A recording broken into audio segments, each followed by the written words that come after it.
ప్రియాంక మోహన్ గారు ఇప్పుడు కొత్తగా యాక్ట్ చేస్తున్న మూవీ 'సరిపోదా శనివారం'. అయితే ఈ మూవీకి ముందు ప్రియాంక మోహన్ గారు లాస్ట్ యాక్ట్ చేసిన మూవీ 'ఈటీ' ఇంకా 'టికాటాక్'. ఈ 2 మూవీస్ కూడా తమిళ్ మూవీసే. ఈ మూవీస్ రిలీజ్ అయ్యాక కాస్త టైం గ్యాప్ తీసుకొని ఇప్పుడు తెలుగులో మళ్ళీ ఈ 'సరిపోదా శనివారం' మూవీతో మన ముందుకు వస్తున్నారు ప్రియాంక మోహన్ గారు.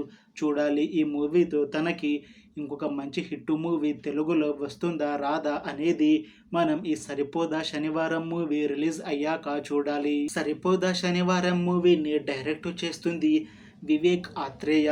ఈ మూవీని ప్రొడ్యూస్ చేస్తుంది డివివి దానయ్య. ఇంకా ఈ మూవీలో మెయిన్ లీడ్ యాక్టర్స్గా యాక్ట్ చేస్తుంది నాని, ప్రియాంక మోహన్, ఇంకా చాలామంది యాక్టర్లు ఉన్నారు. 'సరిపోదా శనివారం' మూవీలో హీరోయిన్గా యాక్ట్ చేస్తున్నారు ప్రియాంక మోహన్ గారు.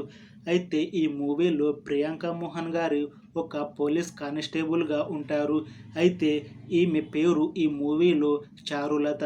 అయితే ఈ మూవీ టీం ఈ మధ్య ఒక పోస్టర్ని కూడా రిలీజ్ చేశారు. అయితే ఈ పోస్టర్లో ప్రియాంక మోహన్ గారు చాలా బాగున్నారు. ఇంకా ఈ మూవీతో తనకి ఒక మంచి హిట్ వస్తుంది అని అంటున్నారు ప్రియాంక మోహన్ గారు.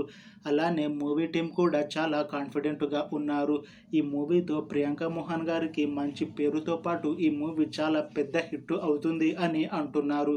చూడాలి తెలుగులో ప్రియాంక మోహన్ గారికి ఈ మూవీతో ఇంకొక మంచి హిట్ వస్తుందా లేదా అనేది మనం ఈ మూవీ రిలీజ్ అయ్యాక చూడాలి. 'సరిపోదా శనివారం' మూవీ టీం మాత్రం చాలా కాన్ఫిడెంట్గా ఉన్నారు. ఈ మూవీ మంచి హిట్ అవుతుంది అని అంటున్నారు. చూడాలి ఈ 'సరిపోదా శనివారం' మూవీ రిలీజ్ అయ్యాక ఈ మూవీ హిట్ అవుతుందా లేదా అనేది మనం ఈ మూవీ రిలీజ్ అయ్యాక చూడాలి. అలానే ప్రియాంక మోహన్ గారికి ఈ మూవీతో ఇంకొక మంచి హిట్ మూవీ వస్తుందా లేదా అనేది మనం ఈ మూవీ రిలీజ్ అయ్యాక చూడాలి. అలానే ప్రియాంక మోహన్ గారు సెకండ్ టైం నాని గారితో నటిస్తున్నారు. చూడాలి వీళ్ళు ఇద్దరు కలిసి నటించిన ఫస్ట్ మూవీ 'గ్యాంగ్ లీడర్'. ఆ మూవీ మంచి హిట్ అయ్యింది. ఇప్పుడు ఈ సెకండ్ మూవీ కూడా హిట్ అవుతుందా లేదా అనేది మనం ఈ 'సరిపోదా శనివారం' మూవీ రిలీజ్ అయ్యాక చూడాలి. Thanks for watching this video friends. మీకు ఈ వీడియో నచ్చితే లైక్ చేయండి. ఇంకా ఇలాంటి మూవీ అప్డేట్స్ కోసం ఈ ఛానల్ని సబ్స్క్రైబ్ చేసుకోండి.